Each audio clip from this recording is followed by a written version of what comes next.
to bring back the people together. To all Filipinos now listening to me, punta kayo kay Marcos lahat.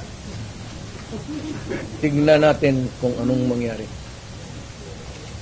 Mga Pilipino, nakikiusap ako, punta kayo kay Marcos. Wala, hindi kami nakipag-contest kay Marcos. Never.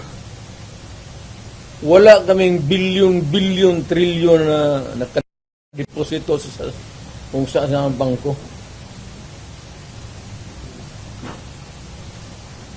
Magpunta. Sa utak lang na Trillanes.